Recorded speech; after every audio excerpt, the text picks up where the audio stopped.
Jam Crates here. Got another old school comics video for you guys. If you're not familiar, if you're new to the channel, an old school comics video, it's pretty self-explanatory, honestly, but it's where I go dig through my boxes and just pull out random books that look interesting or that I think might be cool to check out, or, you know, sometimes it's stuff that I remember loving when I first read it, or sometimes it's stuff that I don't even remember buying. So, you know, there's a lot of stuff like that. I spend a lot of money on comics, and so there's a lot of comic books that I don't necessarily remember. So anyway, like I mentioned, if you are new to the channel, you know, do me a favor, make sure you subscribe, hit the bell for notifications, all that good stuff. And while you're here, you know, don't forget to check out Indie Comix Underground. The link will be in the description. That's for my free online zine dedicated to indie and crowdfunded comics, any kind of self-published crowdfunded web comics, small press, any of that stuff. I got interviews, previews, artist spotlights, all sorts of stuff, and I'm working on new features for the next issue, all kinds of good stuff in the works. So definitely make sure you go there, sign up. If you sign up, you get every issue before it's made available to the rest of the internet, so you get to be one of the cool kids. So anyway, let's get into this. This is Q Unit #1 from Harris Comics. Now, you may say to yourself, I have never heard of this. And I wouldn't blame you.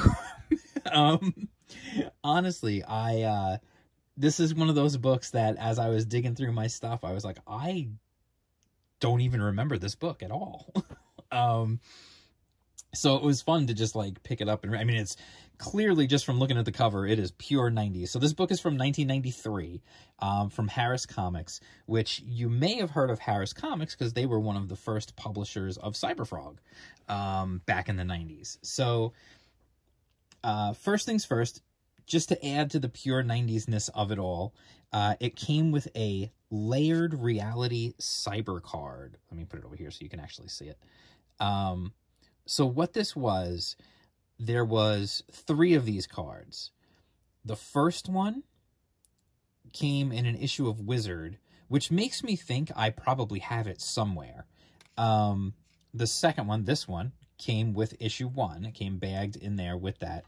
And then the third one came with issue 2 of Q Unit. And the idea was that you would, because since they're see-through, the idea is that you, oh my God, they're hard to pick up. The idea would be that you would put one under the next, and it would form, it would fill in all those, you know, 1.2, 1.3, 1.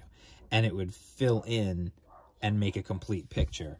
I'm curious to see. I probably have the first one somewhere because I have all my old Wizard magazines. So I'm curious if I have it. I'm going to see if I can maybe dig that out. That'd be kind of fun just to see. I don't think I have issue 2 of Q Unit, though. Again, this was one of those things where I was just buying stuff like crazy off the shelves at my comic shop, and if something caught my eye, I would give it a shot. So getting into this, this is actually, the cover is a fold-out. Doubles, you know, it's the whole cover. It's a gatefold. Well, it's not really gatefold, I don't think. That's not really what that means. But it's a wraparound. That's the word I was thinking of. It's a wraparound cover. Unfortunately, my issue is a little bit bent, so like it doesn't lay completely flat like that. But you can see like the whole team is on here. Pure 90s-ness in the art style. It was done by Carl Stater. I'm not sure exactly how to pronounce his name. And there's a little like thing here from the editor, which I thought was kind of interesting. It's just this little thing about how she got a phone call from him, and he was working at Homage Studios and had this pitch for a book, and then next thing you know, like he started like faxing her over, which is great. He started faxing over artwork, and then she was like, yeah, okay, we're gonna do this. So it is a science fiction book, essentially, because it's outer space. It is really dense. I think it's, what did I say? I think it's 32 pages, this one. Yeah, it's a 32-page first issue, so it's a little bit bigger than a normal comic, obviously. And you could just see, like, the inks are, like, crazy inks. Like, you know, it's typical 90s cross-hatching everywhere, and, you know, Just crazy amounts of detail. And the colors, honestly, like, everything's very bright. This is very, to me, honestly, like, I look at this and I see the only person who's remotely similar to this nowadays would be Dan Fraga. When you look at his Black Flag stuff, it reminds me of that in terms of, like, just the crazy amount of color and details, and just, it's like pure, like, I don't know how to call it, what to call that art. It's like pure, almost like, I don't know if you want to call it like sugar or like ADD art. Like, I don't know. It's hard to describe. But the whole thing starts, it's pretty fairly confusing at first, honestly, to be perfectly fair as far as the storytelling goes. You're just kind of dropped into this alien situation, and there's things attacking and people are dying, and you're not really sure what's happening. And then there's a flashback back to, like, World War II, when they're working on the Oppenheimer project, and they pull this guy off the Oppenheimer project to work on this new project, which is related to, and I'm always kind of a fan of this sort of thing. You got to turn it sideways to read this, to check out this one. It's a splash page, but it's a sideways splash page. And it's all about this alien ship. And then we jump back ahead, and then we're given the same character who was this guy back in the 40s or whatever, whenever that was, is here. So now the question is this still taking place in the same time, or is this hundreds of years in the future and somehow he's still alive? That's not addressed specifically. It's never hammered out concrete in this issue if, like, that's what it is. It's still in the 1940s, or if it's hundreds of years in the future. I mean, it seems like it's hundreds, maybe even thousands of years in the future because of the futuristic spacecraft and the aliens and all kinds of stuff. So he's captured, and then he's given an implant in his head that'll explode if he doesn't work for these guys. So he's forced, and all the rest of the team has the same thing. They all have these implants that they can just trigger, and they can be exploded at any time. So then he is forced to work with this team. They're trying to, apparently there's a huge conflict going on between synthetics and organic people, which is, that's something that's been done sci-fi. That's pretty basic sci-fi stuff. But there's all these different alien races and stuff, and so you get this feeling that there's this just a gigantic galaxy of stuff, which is kind of cool. Like, honestly, like I said, when I first started reading it, when you read all this, it's mad word heavy. There's a lot of jargon, a lot of stuff getting thrown at you all at once. But then eventually it kind of settles in. We establish, like, who the bad guys are, who the good guys are. We get another flashback to find out that he had a family, had a wife and a son. And, we get a little bit more personality and background on the other team members as well. They get sent on a mission, and while they're on the mission, they're attacked, and you get this, again, I'm always a fan of this kind of stuff. You got to turn the book sideways for this double-page spread, which is cool. I don't know. I always enjoy that. It's just interesting to me. So they're under attack, but it turns out that it looks like it's the synthetics that are attacking, but it's not. It's really lore heavy. Like, there's a lot going on here. But like I said, it kind of settles in. The first third of the book is very, very lore heavy. Very heavy on just kind of giving you the setting. And at first you're kind of like, this is kind of boring, like, whatever. And I'm a huge sci-fi nerd, so, like, I like that kind of stuff. But at the same time, even for me, it was getting like, okay, I get it. Like, all these, they're just throwing all these weird terms. But then it settles in, and you kind of get to start, you're like, okay, so these are my characters. These are the people I need to know.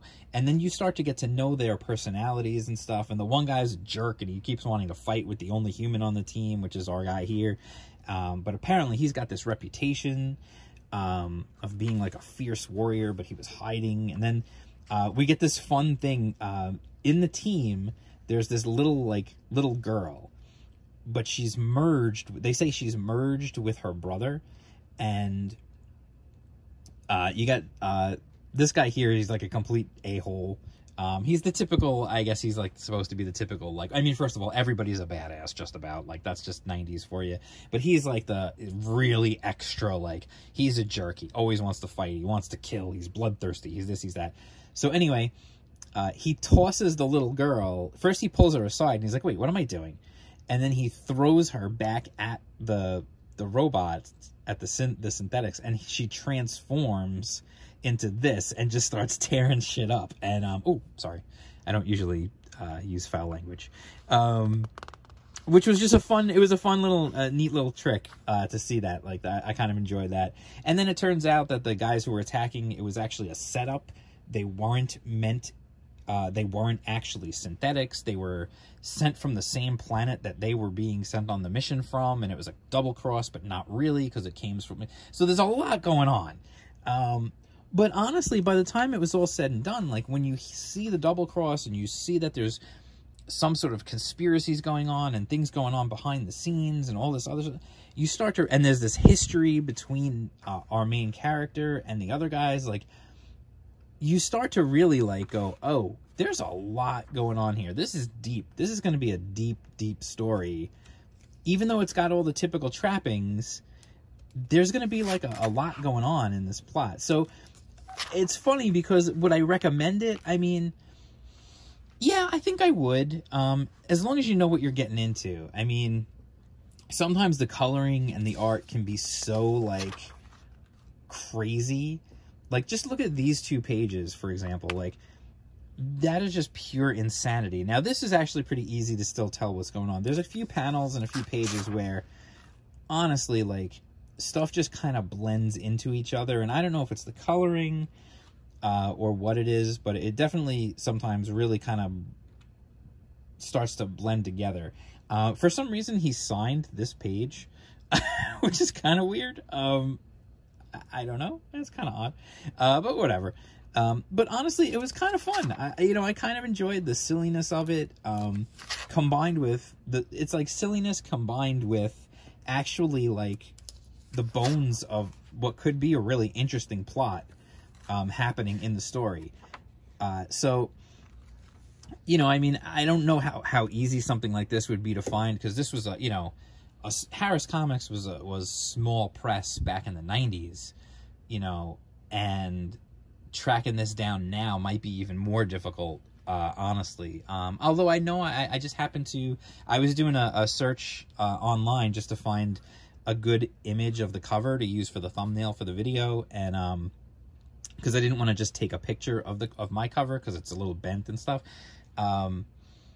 And I did see there was some listed on eBay, so you can find it. It is out there. I just don't know how many were made to begin with, and I don't know how easy it would be to track down.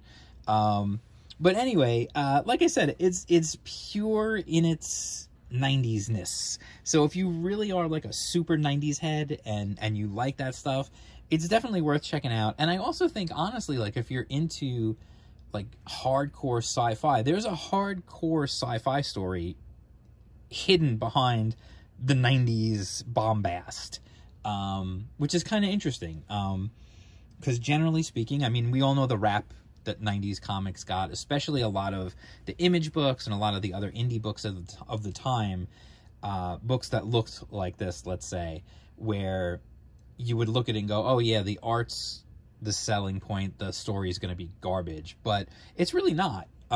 So, that's kind of cool. It's cool to see, like, even back then, like, indie people try and putting their heart and soul into a project that they believe in. And that's one of the things that, why I focus on indies, is because people genuinely care. You're not going to waste your time, all that time, making a comic that you don't care about. When I mean, you're not going to get rich off of it, very few people are going to turn into Todd McFarlane or, some of these other guys who've made a fortune off of their indie books, let's be honest. So, you're spending a lot of time and a lot of effort to make a comic, and, if you don't care about it, then nobody else is going to care about it. So that's one of the beauties of indies, is that people are making stuff because they love it, because they love comics, because they love their story. They want to get their story out there. They believe in it. So yeah, so I you know, like I said, I absolutely, you know, again, I'm not going to give it like the highest recommendation ever, but I would say if you're into the era and you want to check out like a weird, obscure indie comic from the 90s, you can't, you know, you could do worse than to pick this one up, I think. So, you know, I would recommend, if you can find it, dig it out of a bin somewhere or something. I don't think it's got like a huge secondary market value, so, you know, it might be worth checking out. So anyway, that's Q Unit number 1 from Harris Comics. If you like this video, if you want to see me do more old school comics videos, let me know in the let me know in the comments below. Be sure to hit the thumbs up. Make sure you're subscribed. Make sure you're still subscribed. YouTube's been funky lately. And also, if you have any like oddball indie comics that you would like to see me dig through and see if I have them, let me know. Yeah, I'd be curious to know, like, just other stuff out there that maybe I missed, or maybe I have, you know. So it'd be cool to see. So anyway, and if you had this book, let me know. Did you read it? Did you follow the series?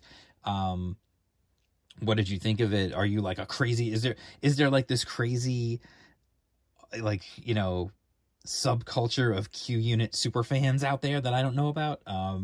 You know, let me know. That'd be kind of fun. And if you want to support the channel, head to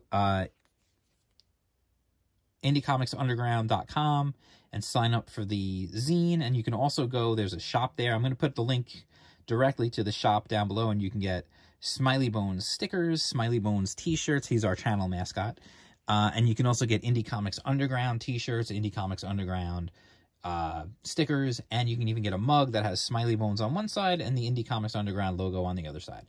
So that's it. I'll talk to you guys soon with another video. I'll be back tomorrow, and I'll talk to you guys then. Peace out.